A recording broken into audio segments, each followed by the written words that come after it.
मी त्यांना कसं काय कोणा लावायचं ते आपण लावला कोणाला. मी कधी कुणाला खोटं बोललोय? मी आज तुम्हाला सगळ्यांना विचारतोय, मी कधी खोटं बोललोय? आज भारतीय जनता पार्टीच्या प्रचाराच्या निमित्तानं आज शुभारंभ होतोय आणि शुभारंभ होत असताना आपण आपल्या पार्टीतून सर्व उमेदवार 4 जिल्हा परिषद आणि 8 पंचायत समितीचे सर्व उमेदवार त्या ठिकाणी प्रचाराचा शुभारंभ होतोय. परंतु आपण जर बघितलं समोरच्या पार्टीतल्या जर काल मी रात्री यादी बघत होतो तर 15-15, 20-20 उमेदवार 4-4 पार्ट्या आपल्या समोर आहेत. ज्या पार्ट्या जे आमदार एकीकड तर सगळेजण एकीकड, अशी परिस्थिती कायम व्हायची. परंतु मला एक प्रश्न कायम पडायचा, परंतु सगळी जरी एक झाली तर मी तुमच्या विश्वासावर आणि तुमच्या आशीर्वादावर मी त्यांना कधीही डगमगलो नाही. आज आपल्याला समोरच्या पार्टीतले उमेदवार जर बघितले कुठं आहे कुठं नाही अशी परिस्थिती समोरच्या पार्टीतली सगळ्याच पार्ट्यांची झालेली आहे. आणि अजून सुद्धा मला वाटतंय ते सगळ्या एक होतील. पण ती एक हो, 2 हो किंवा 3 हो, येणाऱ्या 5 तारखेला 4 मुंड्या चित करायचं काम तुमचं सगळ्यांचं आहे. आज आपण बघतोय आपण खोट्या नॅरेटिव्हला किती बळी पडायचं. आज विकासावरती मी काही जास्त बोलणार नाही, परंतु किती खोट्या नॅरेटिव्हला बळी पडायचं. कालच्या लोकसभेचं जर इलेक्शन घेतलं आपण खोट्या नॅरेटिव्हला प्रत्येक जाती धर्मा पंथामध्ये त्या ठिकाणी भांडणं लावली आणि मताचं जोगवा मताचं राजकारण या ठिकाणी केलं गेलं. आणि आज आपण बघतोय कालच्या लोकसभेच्या निवडणुकीमध्ये आपण किती ताकदीनं या तालुक्याने मतं दिली आणि या तालुक्यानं मतं दिल्यानंतर आता मला वाटतंय जवळजवळ 1.5-2 वर्ष झालं. पण या 1.5-2 वर्षामध्ये या तालुक्याला दिलं काय? तुम्ही सगळे लोकप्रतिनिधी आहे तिथं, तुम्ही तुमच्या गावात बघा त्यांनी दिलं काय? किती निधी दिला, किती विकास कामं केली आणि किती विकासात्मक निर्णय घेतले. इथं आल्यानंतर फक्त आमदारावर बोलायचं, आमदार विकासाच्या आडवे येतात. परत मध्ये नगरपालिकेला यायचा कोण तर काळे 2 बोके येतात, एवढं म्हणायचं, लोकांची दिशाभूल करायची, तुला विकास करायला आम्ही अडवतो. तुमच्या मतदारसंघात तुम्ही 3 वेळा आमदार होऊन आज तुम्ही खासदार झालाय, तुम्हाला अजून माहित नाही की कुठलं पत्र, एखाद्या सभा मंडपाचं पत्र हे तुमच्या निधीतून त्या ठिकाणी नियोजनला द्यावं, कलेक्टरला द्यावं का जिल्हा परिषदच्या सीओला द्यावं. अशी परिस्थिती आज आहे. आणि अशा परिस्थितीमध्ये खोट्या नॅरेटिव्हला आपण किती बळी पडलो. या तालुक्यामध्ये पाण्याचं राजकारण केलं गेलं, जी करणार आहे त्याच्यावरती टीका केली गेली. असं काय होत असतंय काय, पाणी येत असतंय काय, हे खोटं आहे, हे खोटं आहे. पण जे खोटं होतं ते आता सत्यात, जे तुम्हाला खोटं वाटत होतं ते सत्यात उतरा लागलं. पण जे खोटं बोलत होते त्याचं काय, त्या गोष्टीचा आपण विचार केला पाहिजे. पत्रकार मधून तुम्ही लावा, सेट करून खाली बसा. परत मला मागची माणसं दिसायला पाहिजे. तू बस का, परत काढतो. माझी लिंक आता थोडं ही करू नको. आज आपण बघतोय या ठिकाणी तुम्ही सगळे माझे सहकारी आहेत. मी कधी कुणाला खोटं बोललोय? मी आज तुम्हाला सगळ्यांना विचारतोय, मी कधी खोटं बोललोय? मी तुम्हाला पाणी आणतो म्हणून कधी फक्की मारली? 40 दोंडा, तेल दोंडा, गद्या गाडव कधी बोललोय? मग आज न बोलता त्या 24 गावाला मी त्या ठिकाणी पाणी देण्याचं काम त्या ठिकाणी करतोय. आदरणीय देवाभावांच्या नेतृत्वामध्ये मी राजकारण केलं नाही. जसं दिलीप चोपल साहेब सांगत होते, एकदा पायपा पडूया पुढच्या पंचवार्षिकला त्या ठिकाणी त्याचं नारळ फोडायचा पुढच्या. मी असं नाही केलं. मी तुम्हाला प्रत्येक गोष्टीचा रिझल्ट दाखवतोय.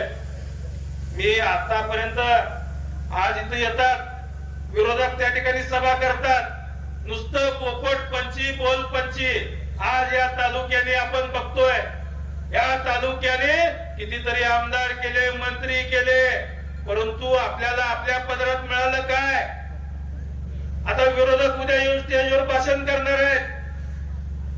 मला त्या ठिकाणी त्यांनाही सांगायचं आहे, तुम्ही भाषण करताय, मी आतापर्यंत भाषण विकासावरती बोललोय, आतापर्यंत विकास कामाशिवाय मी काय बोलत नव्हतो, आणि तुम्ही माझ्यावरती टीका करण्याशिवाय दुसरं काय बोलत नव्हता. टीका सोडून तुम्ही त्या ठिकाणी विकासा, तालुक्याच्या विकासावर तुम्ही या ठिकाणी स्टेजवर बोलावं. आज आपण बघतोय फक्त टीका करणे, खोटा नरेटिव्ह पसरवणे, आपल्या बुद्धीमध्ये मतभेद करणे, एवढंच या ठिकाणी आतापर्यंत विरोधकांनी केलं, आणि या ठिकाणी मताचा जोगाव मारून आपली या ठिकाणी पोळी भाजण्याचं काम केलंय. म्हणून मी आता दुसरी टर्म आहे, या दोन्ही टर्म मध्ये मी जेवढा निधी आणला तेवढा निधी आतापर्यंत कुणी त्या ठिकाणी आपल्याला दिला हेही त्यांनी सांगावं. माझं भांजे सावकरचं कधी जमत नव्हतं. मागच्या वर्षभरात त्यांचं माझं जमा लागलं. भांजे सावकर इथंच आहेत. मी खोटं बोलणार नाही. मी जे परिस्थिती आहे ती खरं सांगणार. चुकलंय याच्या पुढे पोटात घ्या, पुढे जावा म्हणणार आहे. मला कुणाचंही वावड नाही. मला फक्त या तालुक्याचा विकास झाला पाहिजे, आणि या तालुक्याची विकासाची गंगा आजपर्यंत अडवली गेली, ती विकासाची गंगा वाहिली पाहिजे, एवढाच उद्देश मला नवतड्याचा आहे. भांजे सावकरचं माझं जमत नाही. मी भांजे सावकरला म्हणत होतो, सावकर जाऊ द्या, झालं गेलं, मागचं गेलं विसरून जायचं. माझं सावकर मराठीवर काय म्हणायचं,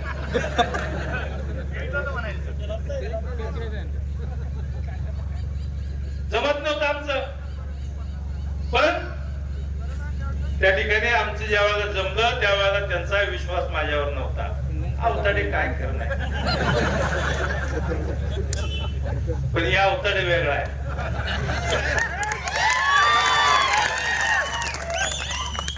भांजे सावकर आल्या मी म्हणलं, भांजे सावकर काळजी करू नका, तुम्ही पोट ठेवल तेवढा निधी देणार आहे. ज्या वेळेला माझं त्यांचं जमलं, आणि त्यांनी एवढा पाठपुरावा केला, पहिल्या 3 महिन्यामध्ये 22 कोटी रुपयाचा निधी मी त्या ठिकाणी त्या गावाच्या विकास कामाला किती 25 कोटी पहिल्या 3 मध्ये. आता त्याची कामं सध्या चालू आहेत. तीर्थक्षेत्र विकासाचं तर काम 8व्या दिवशी, त्यांचं नशीब बी चांगलं, त्यांचा पाठपुरावा बी चांगला. 8व्या दिवशी 5 कोटी रुपये गिरीश भाऊ महाजन साहेबांनी त्या ठिकाणी दिलं. म्हणजे त्यांचं तीर्थक्षेत्रामध्ये मंजूर केलं. 3-4 दिवसात मंजूर झालं. मंजूर होऊन पहिल्या 4-5 दिवसात पुढच्या 5 कोटीचा निधी सुद्धा दिला. पण आज जिथं बोट लावल तिथं तेवढा निधी मी त्या ठिकाणी देऊ शकतो. त्या सरकारमध्ये त्या ठिकाणी माझं वजन आहे. आदरणीय देवाभाऊ कशी माझं वजन आहे. मग आपल्या या माझं वजन म्हणजे या मतदारसंघाचं वजन आहे, या तालुक्याचं वजन आहे. आतापर्यंत आमदार करायला त्यांना आमदार व्हायचं होतं, या तालुक्याला काय द्यायचं नव्हतं. परंतु या ठिकाणी तुमच्या आशीर्वादानं मला आमदार व्हायचं आहे, पण मला तुमच्या सेवेसाठी आमदार व्हायचं आहे. मी आजपर्यंत तुम्ही बघा, आज इथं भीमा नदीवरचं तामदर्डी बंधारा असेल, वडापूर बंधारा असेल, या बंधाऱ्याची सुद्धा स्थापना त्या ठिकाणी होती आहे. आणि आज ही स्थापना होऊन त्या ठिकाणी आज आपल्या पिढ्याचा प्रश्न संपणार आहे. 24 गावच्या उपसा सिंचन 750 कोटी रुपयाची योजनेचं आता सध्या काम चालू आहे. वर्षभराच्या आत त्या माळरानावर सगळ्या पाणी फिरेल, आणि हिरवा शालू त्या माळरानावर त्या ठिकाणी घेतल्याशिवाय सांगणार नाही. म्हैसाळच्या माध्यमातून त्या ठिकाणी दक्षिणच्या भागातील जवळजवळ 18-19 गावांना त्या ठिकाणी पाणी येतंय. आणि पाणी येत असताना आज त्या ठिकाणी अपूर्ण योजना होत्या, पण ते शेवटपर्यंत पाणी पोहोचवण्याचा आता आपली पाणी सुद्धा वाढ करून घेण्याची भूमिका आहे. जवळजवळ त्या ठिकाणचं पाणी 50%च पाणी म्हणजे 1 TMC पाणी आपल्याला त्या ठिकाणी येतंय. परंतु भविष्यामध्ये त्या ठिकाणी सुद्धा आता आदरणीय देवाभावानी विखे पाटील साहेबांना सांगून त्याच्यावर बैठका घेतलेल्या आहेत.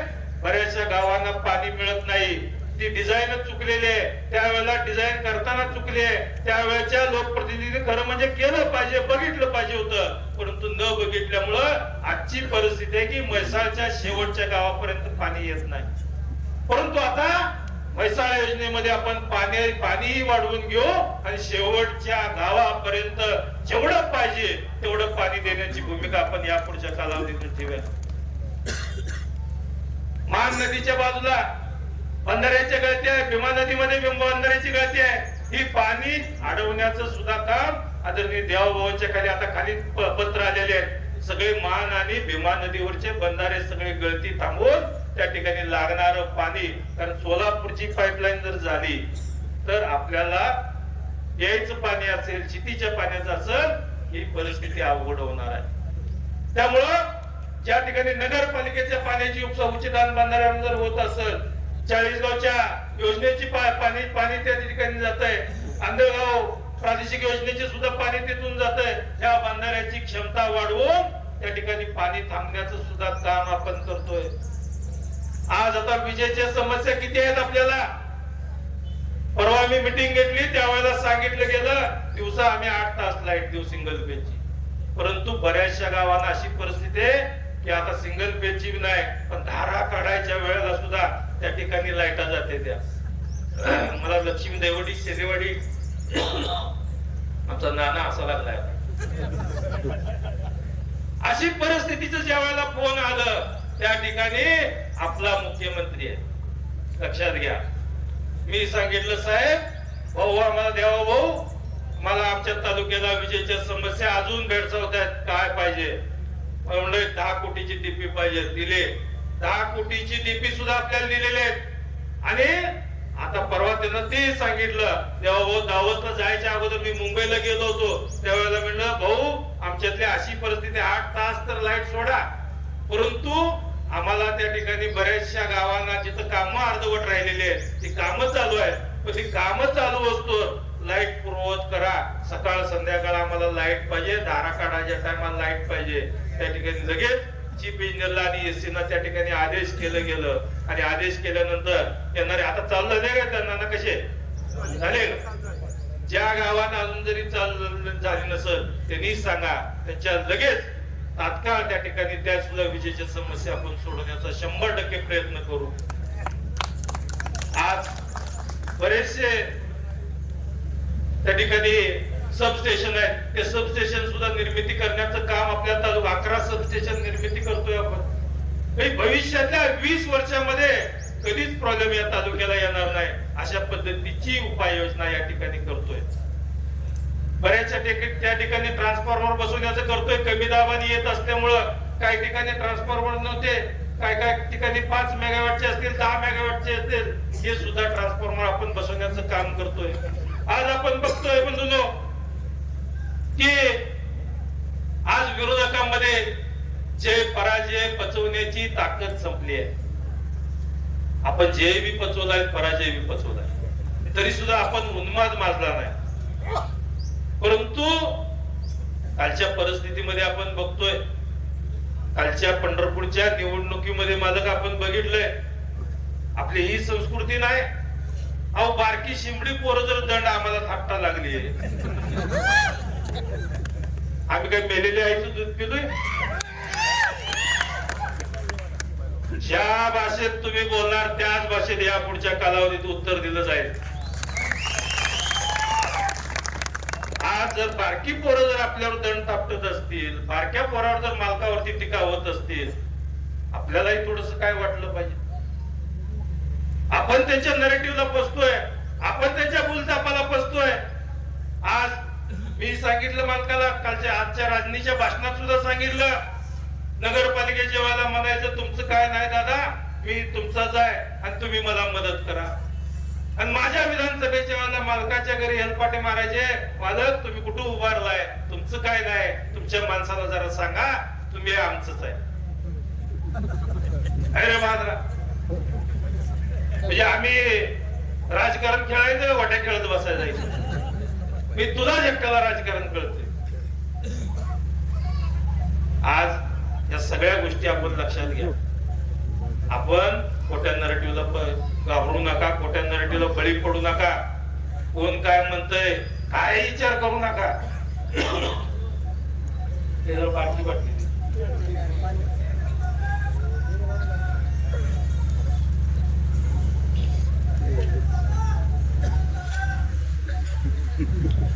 खोट्या नरेटिव्हला बळी पडू नका. काय कोण सांगतंय आपल्या आपल्या दुबळी पाडणं आणि त्यांच्या राजकारणाची पोळी भाजणं एवढंच काम आतापर्यंत केलं गेलंय. आणि इथं यायचं विकासावर न बोलता फक्त टीका टिप्पणीवर करायचं आणि त्या ठिकाणी मताचा जोगवा मागायचा. मला आज एक सांगा, मी 2 टर्म आमदार आहे, माझ्या मागेही आमदार होते, त्याच्या अगोदर मंत्री होते. तुम्ही तुमच्या गावात तुम्ही विचार करा, अगोदर इथे किती खासदार होते, किती खासदार झाले, तुमच्या गावातल्या विकास कामांना निधी किती आला. आता काही माणसं अशी बी आहेत, 1 रुपया सुद्धा आलेला नाही. आमचा चंदू कदम आहे मुडवीत. तुमच्या तुम्हाला तर सगळ्याला सॅल्यूटच आहे भाद्रानो. एका वर्षात 50 लाख तुमचा आला पहिल्यांदा. मुडवीला पहिल्यांदा 50 लाख आलाय चंदूच पण. आतापर्यंत काय नाही, काय सुद्धा नाही. मत तर देऊ देत होती का नव्हती, पण मताचा अधिकार सुद्धा चंदू आज तुमच्या सगळ्यांच्या सहकार्यामुळे त्या ठिकाणी आला. म्हणजे माझ्या काळात बऱ्याच ठिकाणी क्रांती झाली आहे, क्रांती होणार आहे. आपल्यातल्या आपण विकास कामावरती जोर देतोय आणि या पुढच्या कालावधीत विकास कामावरच द्यायचा आहे. परंतु तालुक्यात सुद्धा काही महानग आहेत बरं का, ती परत काय करणार तुम्हाला सांगतो. आपण तुम्ही त्यांच्याकडे जाणार. आता आमदार साहेबांचं भाषण जोरात झालंय, लगा असं करून चालत नाही, लगा आता पाणी यायला लागलंय, पाणी येतंय. ती म्हणते बर येतोय, मग अरे असं करून चालतोय, घराकडे यायचा रस्ता सुद्धा लगा आतापर्यंत केला नाही, तू किती वर्ष करतोय, बर केला, मग अरे तुझ्या घरात नळाचं पाणी आलं, आमदार साहेबांनी द्यायला लावलं, आम्ही आमदारांच्या मागे लागलो, बर दिलं, मग लगा तुला विहीर नव्हती, विहीर सुद्धा द्यायला लावली, या सरकारने विहीर दिली, मग लगा रेशन नेतोय, तू गॅसच्या सबसिडी घेतोय, मग असल्या अवलादीकडे जाऊ लागला. ते नाक नाही म्हणलं तर काय म्हणणार, ते लय विचार करत बसायचं नाही त्याला. तुम्ही फक्त तुमच्या विकास कामावर आणि या ठिकाणी आज तुमची एकजुटी राहिली पाहिजे. आपली पार्टी भारतीय जनता पार्टी या ठिकाणी या देशाचे पंतप्रधान आदरणीय नरेंद्र मोदीजी असतील, या राज्याचे मुख्यमंत्री आदरणीय देवाभाऊ असतील, त्याच्या नेतृत्वाखाली या जिल्ह्याचे पालकमंत्री जयभाऊ गोरे साहेब असतील, आज यांच्या नेतृत्वाखाली आज आपण बघतोय दिल्ली पासून ते आपल्या गल्लीपर्यंत सगळे सत्ता असतील, सगळे विकास काम असतील, या सगळ्या गोष्टीचा विकास काम या ठिकाणी आपण करतोय. आज एवढ्या गोष्टीचं आपण काम करत असताना असल्या गोष्टीला आपण थोडीशी बगल दिली पाहिजे. आपण खोट्या नरेटिव्हला बळी पडलो, जसं लोकसभेला आपण बळी पडलो तशा पद्धतीनं येणाऱ्या निवडणुकीमध्ये बळी पडून चालणार नाही. आपल्याला जशास तसं उत्तर या पुढच्या कालावधीत दिलं पाहिजे.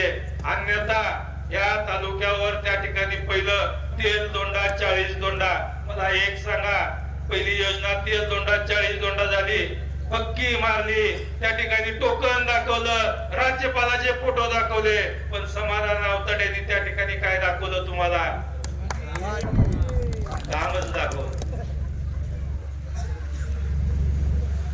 पण आपण या सगळ्या गोष्टी आपण लोकांसाठी करायच्या. एखादा रस्ता बांधणारा, एखादा विजेचं काम केलं तर आपण आपल्यासाठी नाही, सगळ्या जनतेसाठी करणार आहोत. परंतु या येणाऱ्या सभेमध्ये तुम्ही त्यांची भाषणं जरी बघितली तर ती भाषणं आपल्यावर टीका करण्याशिवाय दुसरी यांच्याकडे भाषणं नाहीत. ही असा, ही काळा, ही गोरा, याला अशा आलेत मिशा, त्याला तशा आलेत. अरे तू विकासाबाबतीत बोल. विकासाबाबतीत न बोलता आज आपण बघतोय अतिवृष्टीच्या काळात सुद्धा बरीचशी मंडळं बसत नव्हती, बरोबर आहे का नाही? मारापूर बरोबर आरबी मंडळावरच म्हणताय. अजून एक मंडळ राहिलं की आपलं, अजून एक मंडळ बसत नव्हतं. पैसे आले का लगेच सर ते अहो अतिवृष्टीला इतिहास झाला, इतिहास किती आहे? 84 कोटी रुपये आपण या ठिकाणी शेतकऱ्यांच्या खात्यात त्या ठिकाणी मिळालेलं आहे. ही आपल्या देवाभाऊची करामत आहे. बरीचशी मंडळ बसत नव्हती, परंतु त्या ठिकाणी आपण सांगून मी त्यांना कसं काय घोडा लावायचं ते आपण लावला, त्या खालच्या मोजमाप करणाऱ्या. परंतु त्या ठिकाणी आदरणीय देवाभाऊंच्या ठिकाणी आपण सांगितलं देवाभाऊंनी चौकशी केली, त्याची सत्यता आहे म्हणल्यानंतर 84 कोटी रुपये या ठिकाणी या तालुक्याला दिलेले आहेत. लाडक्या बहीण योजना आहे, लाडक्या बहीण योजनेला सुद्धा त्या ठिकाणी आज आपण बघतोय, म्हणजे सख्खा भाऊ जरी असला तरी सख्खा भाऊ फक्त रक्षाबंधनाला पैसे देतोय ताई, बरोबर. परंतु देवा भाऊ हा आपला लाडका भाऊ आहे. प्रत्येक महिन्याला 1,500 रुपये प्रत्येक भगिनीच्या हातात या ठिकाणी अकाउंट मध्ये देण्याचं काम होत आहे. आज या तालुक्याला जवळजवळ 10,84,00,000 रुपये या तालुक्याच्या भगिनींच्या खात्यामध्ये येतात. जवळजवळ किती 53-74 हजार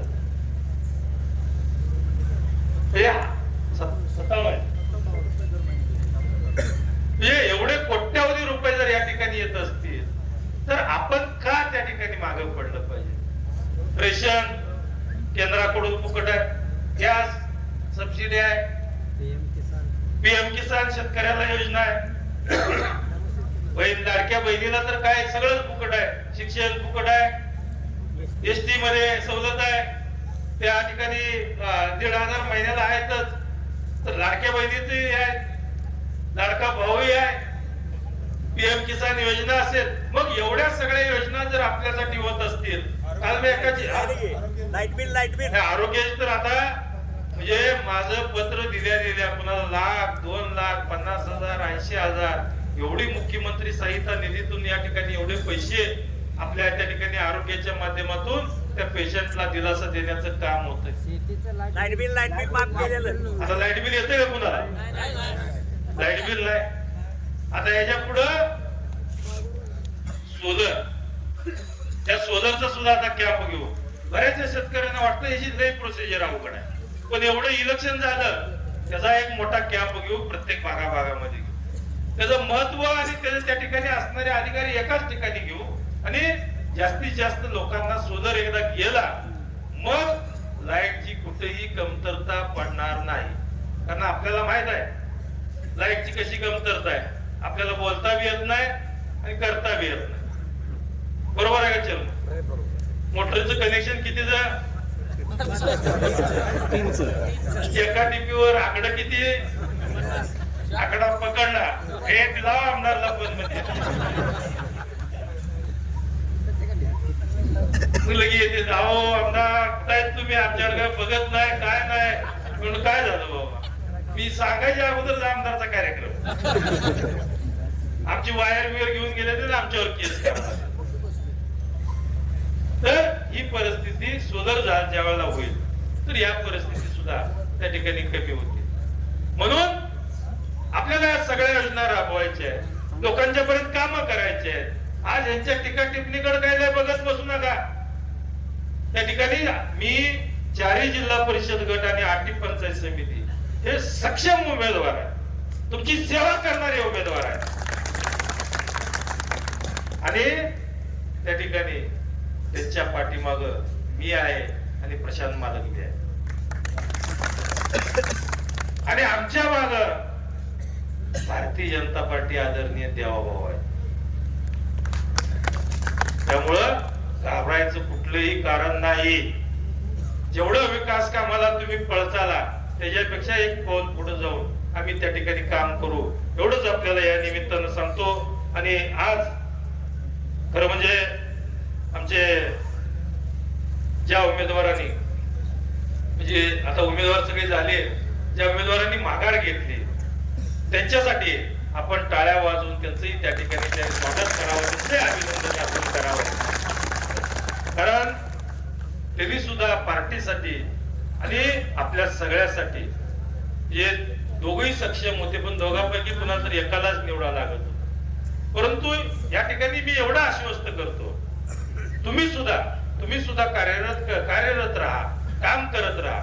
तुम्हाला सुद्धा ही पार्टी अशी आहे की ही पार्टी काम करणाऱ्याला कुठेही त्या ठिकाणी थांबवत नाही. मी एवढंच उदाहरण त्या ठिकाणी देतो. जे आम्ही एक आमचं त्या ठिकाणी मेळावा होता. मेळाव्यामध्ये या राज्याचे देशाचे गृहमंत्री अमित भाई यांचं भाषण त्या ठिकाणी होतं आणि त्यांच्या भाषणामध्ये त्यांनी सांगितलं की नव्या आणि जुन्याचा सुद्धा मेळ. बऱ्याचशा लोकांना वाटतंय ही माझ्या लोकांनी यायला लागलं असं वाटतंय, पण नव्या जुन्याचा मेळ सुद्धा हा झाला पाहिजे. जुन्यानी नव्याला आपण ऍक्सेप्ट करून घेतलं पाहिजे, आपली पार्टी वाढली पाहिजे. आणि ही पार्टी वाढत असताना आता जे उमेदवार आहेत ते उमेदवार सुद्धा तेही सक्षम होते. ते सक्षम नव्हते असं नाही, तेही 100% सक्षम होते. परंतु आपल्याला एकच द्यावं लागत होतं. पण एक देत असताना दुसऱ्यावर अन्याय होणार नाही त्याचा सुद्धा विचार आपण भविष्यामध्ये 100% करू, एवढंच या ठिकाणी त्यांनाही आश्वस्त करतो. आणि आज आमचे ईश्वर गडदे साहेब असतील, गुलाब थोरबले साहेब असतील, मंगेश मोरे असतील, नितीन पाटील असतील, मासिद चौगुले असतील, अनिल पाटील, धनाजी बिचुकले, आमचे पांडुभाऊ भाकरे, संतोष लेंडवे आणि सर्व अजून कोणाचं नाव राहिलं असेल तर मी माफी मागतो आपा. कारण त्या सगळ्यांनी ही सगळी पहिली तो आता ही सर्वजण या आपल्या विकास कामाबरोबर आणि आपल्या बरोबर या ठिकाणी कार्यरत आहात आणि यांचं सुद्धा मी अभिनंदन करतो, त्यांचं मनापासून स्वागत करतो. आणि या भविष्यामध्ये त्यांना सुद्धा आपण अजून येणाऱ्याला अजून बरीचशी येणार आहेत, अजून अंडरग्राऊंड लय आहे करंट. तुम्ही फक्त घ्यायची तयारी ठेवा, येणाऱ्याची संख्या खूप आहे. का मालक आता मालकाचं माझं तीच चालू, तू ही बी यायला ती बी यायला काळाप्रमाणे चालू, काळ जसा आहे त्याप्रमाणे चालू. वर कसं चालू आहे तसं या ठिकाणी आपण बी जेवढी येणार आहे. हा तुम्हाला कुठं तुम्ही म्हणजे आपला हा पाया आहे, पाया कसला तर वर शिखर किती होणार आहे. पण तुमचा पाया भक्कम असून येणारी माणसं जर शिखर लावत असतील त्या ठिकाणी त्यांचं सुद्धा आपण स्वागत केलं पाहिजे आणि त्यांचं सुद्धा त्या ठिकाणी आपण अभिनंदन केलं पाहिजे. आपण आतापर्यंत या तालुक्यामध्ये आपल्याला मिळालं काय ते मग सांगता राहिलं. काही आपल्याला मिळालं एकच की आता डोक्यावरच वन असते ते, अंगावरची वन असते ते, कापड फाडलेली असते ती, किंवा आपली पुढारी जी जुनी आहे ती नंदेश्वर बिंदेश्वर भागात सगळी नावं एवढी होती की तालुक्यात खूप मोठी पुढारी, तालुक्याची पुढारी. आम्ही त्यावेळेला लहान होतो, राजकारणात बी लय नव्हतो. परंतु आता अवस्था कशा आहे त्या जुन्या पुढाऱ्याच्या अवस्था कशा, ती कुणामुळे केली आपा? हे आपलीच त्यावेळेला ही बोलपंची म्हणत होते, हे काय कमी आप्पा एवढं काम करतोय, पैशाला काय ठेवायचं आहे का? नाही ते पोराचं पोरीच लगीन करायचं आहे. काय लगीन करतोय? हो राही इलेक्शनला ग्रामपंचायतला करच कर जा आप्पा. रजक बैल आगापणा करतोय, आणा संध्याकाळी. रजक बैल हळूच पण आप्पा येणार आहे बरं का, रजक बैल तयारीत बसा. हीच आपल्याला आतापर्यंत सांगितलं आणि ह्याच्यावरतीच राजकारण केलं गेलं. आपण आता ओळखलं पाहिजे. त्यांच्या बोलण्यावर आपण बाबडं झालं नाही पाहिजे. आपण त्यांना आल्यानंतर जाब विचारला पाहिजे. आपण 100% जाब विचारला पाहिजे.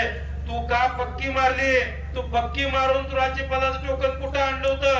तू तेल दोंडा 40 दोंडा का म्हणला? तू का बंधारा बांधला नाही? तू का रस्ता केला नाही? तू का डीपी बसवला नाही? तू का केलं नाही? हा जाब येणाऱ्या उमेदवाराला आपण 100% विचारला पाहिजे. आपण विचारला का नाही? या निमित्तानं नाही ती मैदानात यायच्या अगोदर आता पळणार आहे ती, त्यामुळे आता गच करून ठेवूया. पाठीमागच्या भाषणात सांगायचे की आमदार खोटं बोलतेत, 3000 कोटीचा हिशोब नाही, 3000 कोटी कुठे येत असते काय, कुठं काम असतंय का? अरे स्वातंत्र्य मिळाल्यापासून या तालुक्याला निधीच नाही. 3000 न 30,000 कोटी जरी आणले तरी कमी पडणार आहेत, ही मी बी मान्य करतो. परंतु माझ्या काळामध्ये 3000 नाही 5000 कोटीचा हिशोब मी त्या ठिकाणी द्यायला तयार आहे. आज या तालुक्यामध्ये 100 कोटीचं हॉस्पिटल मंगळवेढ्यामध्ये होत आहे आणि निंबोली मध्ये सुद्धा. कुठं आमचा ब्युरो आहे का? ब्युरो आलाय का? सरपंच आलाय का? तर त्या ठिकाणी निंबोली मध्ये सुद्धा जवळजवळ 40 कोटीचं हॉस्पिटल निर्माण होत आहे. बंधारे निर्माण होतात, विजेच्या समस्या या ठिकाणी निर्माण झालेल्या आपण दूर करतोय. रस्ते, पानांमधले रस्ते असतील किंवा मुख्य रस्ते असतील, ठीक आहे, थोडं पुढे मागं होईल, परंतु हे रस्ते सुद्धा आपण त्या ठिकाणी आपण पूर्ण करतोय. गावातल्या आरोग्याच्या समस्या असतील त्या सुद्धा पूर्ण करतोय. गावात संविधान भवन असेल, हे संविधान भवन सुद्धा बांधण्याचं काम या ठिकाणी आपणच केलेलं आहे. गावातले ग्रामपंचायत कार्यालय असतील, हे ग्रामपंचायत कार्यालय सुद्धा आता मला वाटतं एकही गाव कुठलं असं शिल्लक राहणार नाही की ज्याला ग्रामपंचायत कार्यालय नाही. सगळीच्या सगळ्या गावांना ग्रामपंचायत कार्यालय आपण त्या ठिकाणी देतोय. ज्या ठिकाणी तालमी आहेत त्या तालमीचं पुनर त्या ठिकाणी काम करून त्या तालमीला जे पहिली अवस्था, पहिली ज्या गोष्टी आहेत त्या तालमीला देण्याचं काम करतोय. व्यायामशाळा देतोय. या दोन्ही तालुक्यामध्ये पंढरपूर आणि मंगळवेढ्यामध्ये अद्यावत क्रीडांगण सुद्धा होतंय. एक क्रीडा संकुल सुद्धा निर्माण होण्याचं काम आता सध्या चालू आहे. मग आज सगळ्या एवढ्या गोष्टी होत असताना समोरच्याकडून आपण अपेक्षा काय करायची? त्याचं फक्त ऐकायचं इकडून सोडायचं इकडून, गंमत वाटली तेवढंच ऐकायचं, गोष्ट तेवढी कानात पडली सोडून द्यायची. कारण त्याने केलं बी नाही काय या तालुक्याचं, फक्त मताचं मागणे आणि त्यांना पैशाचा जोर एक खूप आहे. ते म्हणतात आम्ही गोरगरीब आहे, पण गोरगरीब आहे पैसे कुठे येतात? आता ह्याच्यामध्ये बरीच नाही ती, त्याच्यासाठी पैसे घातलेले पण ऐकणारी बी आहेत अजून बाहेरून. लाईव्ह असं लाईव्हच आहे गरीब भाषा, ती बी ऐकणारी बी काय असणार आहे. त्यांनी 5,000 लाख 2 लाख 5 लाख 10 लाख घातले. ती मला एक जण आजच म्हणला, अहो दादा तुम्ही सारखं म्हणताय या इलेक्शनला गेलं का त्या इलेक्शनला येतंय, येऊन काय करा, माझं 10 लाख द्यायचं, मीच गाडी अडवतोय म्हणजे. गाडीवाली भेटते, गाडीवाली मध्ये भाडं दिलं नाही. ही अवस्था मी आपा नसल्यावर एक ठीक आहे हो, असल्यावर मी ठेच द्यायच नाही म्हणल्यावर ही काय पद्धत आहे? म्हणजे त्या कार्यकर्त्याला सुद्धा गावात तोंडावर द्यायचं. एकदा इलेक्शनला हे काय काळजी करू नको, बॅग आणली तू कर चालू, ती विचार करतोय चालू, आणि एकदा चालू केलं तर झालं, परत त्या अर्ध्यावर होतंय, त्याला काही सोडता येत नाही, परत वैतागतंय. पण ही बी करणार आणि पोपटपंची बी बोलणार. या असल्या गोष्टी, आता या गोष्टीला बळी पडू नका. आज आपला तालुका सक्षम आहे आणि आपल्या तालुक्याला या विकासाचा रथ नेण्यासाठी हे इलेक्शन या ठिकाणी आपल्या भौतिक दृष्ट्या ग्रामपंचायत लेवल असेल किंवा तळागाळापर्यंत त्या लोकांपर्यंत जाण्याचे इलेक्शन आहे. की या लोकांना आपल्या पंचायत समिती आणि जिल्हा परिषदेच्या या आपल्या सगळ्या 4 जिल्हा परिषद आणि 8 आपल्या पंचायत समितीच्या सर्व उमेदवारांना जिथं कमळ दिसतंय, आता बाकी काही बघायचं नाही, ज्या ठिकाणी कमळ दिसतंय त्या ठिकाणी काय करायचं? नक्की का? आणि आल्यावर जाब विचारणार का नाही विरोधकाला? बरोबर आहे का? इकडे काय बोलू नाही, काय नुसती उभारले. येणाऱ्या काळामध्ये 5 तारखेपर्यंत आपण आपल्या डोक्यात काही घ्यायचं नाही. विरोधकाला जेवढं बदलता येईल तेवढं बदला आणि आपलंसं करून घ्या. आणि आपलंसं करून घेत असताना प्रत्येक गाव ना गाव त्या ठिकाणी पिंजून काढा. एकाही गावामध्ये त्या ठिकाणी या तालुक्यामध्ये 80 गाव आहेत, 80 गावामधले एकही गाव त्या ठिकाणी कुठं कमी पडलं नाही पाहिजे. भारतीय जनता पार्टीच्या सर्व उमेदवाराला येणाऱ्या 5 तारखेला आपण भरघोस मताने निवडून द्यावं एवढी विनंती आपल्याला करतो आणि येणाऱ्या 6 तारखेला